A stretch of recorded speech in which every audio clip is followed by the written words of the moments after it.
Bonjour tout le monde. Aujourd'hui, on va expliquer la notion de l'ensemble des nombres réels.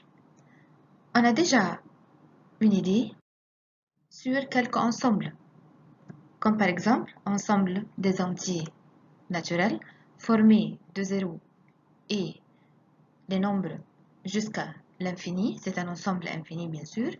Ensuite, on a déjà appris une idée sur des entiers relatifs qui contiennent des entiers positifs et des entiers négatifs. L'année passée, on a travaillé l'ensemble des nombres rationnels. Ce sont les nombres qui peuvent être écrits sous la forme A sur B, étant donné que B n'égale pas à 0, ça veut dire que le dénominateur ne doit pas être 0. On a une idée que les nombres rationnels sont ceux qui ont une écriture décimale périodique. Qu'est-ce que ça veut dire une écriture décimale périodique? Ça veut dire les nombres qui viennent après la virgule se répètent d'une façon périodique. Cette année, on a déjà appris une idée sur l'ensemble des nombres irrationnels, comme par exemple racine carrée de 2, pi. De quoi s'agit l'ensemble des nombres irrationnels? Ce sont les nombres qui viennent après la virgule et qui ne s'arrêtent jamais, même elles ne se répètent pas. Après avoir étudié ces listes des ensembles, on va introduire une autre nouvelle famille de l'ensemble des nombres, c'est l'ensemble des nombres réels. L'ensemble des nombres réels contient à la fois l'ensemble des nombres rationnels et l'ensemble des nombres irrationnels.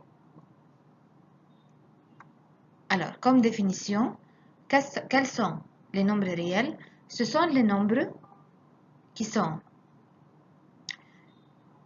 des nombres rationnels ou bien des nombres irrationnels. Ça veut dire tous les nombres qu'on utilise dans la vie courante. Mais faites attention. Premièrement, l'union des nombres rationnels avec les nombres irrationnels me donne l'ensemble des nombres réels, mais par contre, l'intersection de ces deux ensembles me donne un ensemble vide. Il n'y a pas des éléments communs entre l'ensemble des nombres rationnels et l'ensemble des nombres irrationnels. Quelques sous-ensembles de l'ensemble des nombres réels, ça veut dire l'ensemble des entiers naturels fait partie de l'ensemble des entiers relatifs qui, à son tour, est inclus dans l'ensemble des nombres rationnels et l'ensemble des nombres rationnels est inclus dans l'ensemble des nombres réels.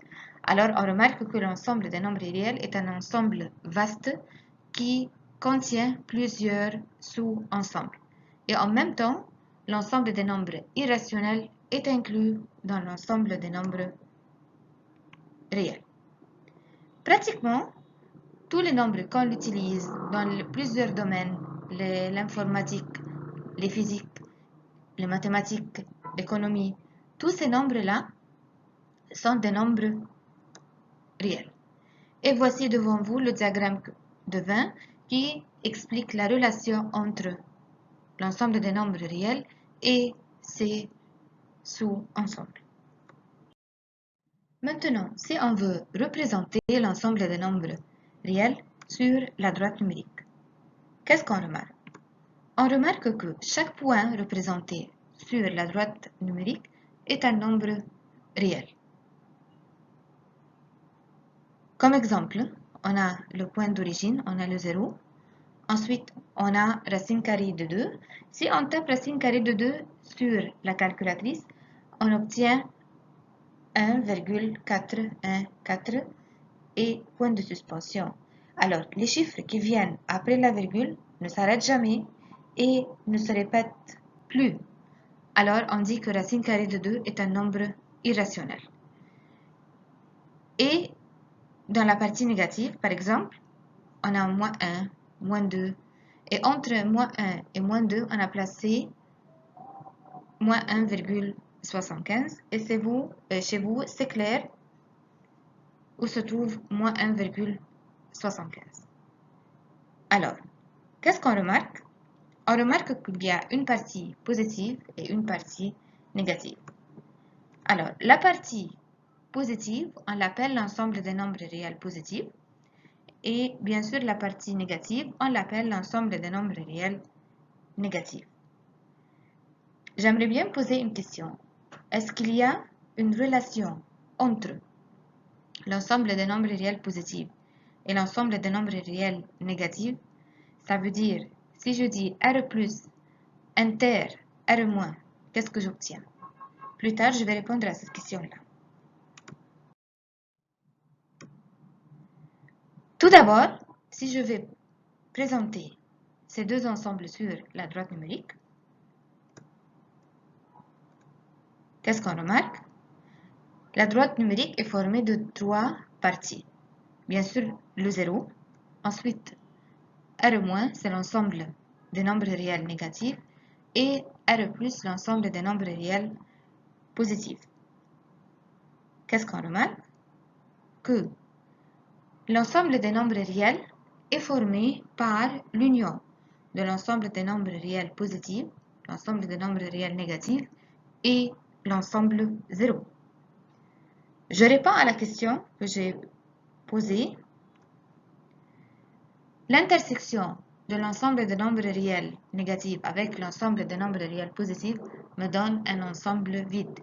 Il n'y a pas un commun entre ces deux ensembles-là. Si je pose la question maintenant, si je vais faire l'union de ces deux ensembles, j'obtiens tout l'ensemble réel à part 0, sauf 0. Pourquoi?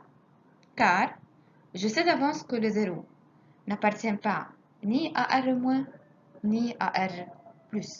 Donc, si je vais faire l'union de ces deux ensembles, j'obtiens tous les nombres réels sauf 0. Comme exemple d'un nombre réel, on a beaucoup d'exemples. Par exemple, si je dis 0,123, on dit que c'est un nombre réel et en même temps un nombre rationnel. Par contre, 3,1459, c'est pi, c'est un nombre réel mais irrationnel. 10, c'est un nombre entier, en même temps c'est un nombre réel et en même temps c'est un nombre rationnel. Et je tiens à vous rappeler que l'ensemble des nombres rationnels est inclus dans l'ensemble des nombres réels. Ensuite, on a déjà appris deux façons par lesquelles on peut obtenir l'ensemble des nombres réels. La première, c'est l'union de l'ensemble des nombres rationnels avec l'ensemble des nombres irrationnels. La deuxième, c'est l'union de l'ensemble des nombres réels avec l'ensemble des nombres réels positifs, avec l'ensemble des nombres réels négatifs, avec l'ensemble 0. Voici un schéma qui contient les relations entre les ensembles qui vous aident à mieux comprendre. Vous voyez ici, ce diagramme est partagé en N. N est inclus dans Z. Z est inclus dans Q et Q à son tour est inclus dans R.